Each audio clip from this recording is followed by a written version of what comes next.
Alam nating lahat na ang itlog ng pugo ay mas masustansya pa sa mga ibang itlog. O edi try natin na ito naman ang face pack natin. So ang gagamitin ko lang dito ay ang itlog ng pugo at ang lemon. Sa dalawang itlog ng pugo, lagyan mo siya ng isang kalamansi. O kung wala kang kalamansi, ay pwede ring isang kutsara ng lemon. Ito ay i-mix lang mabuti at ipak ninyo sa inyong muka. At ito yung sasabihin ko sa inyo, huwag na huwag niyong hahayaan na ito ay matutuyo.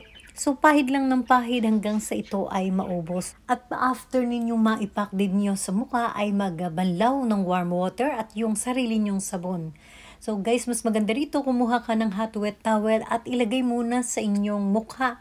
2 beses mas mainam. At wag na wag niyong kalilimutan ang magpahid ng sunblock na mayroong tatak na SPF 50++ kahit anong brand. Thank you so much guys for watching and see you to my next vlog. Bye!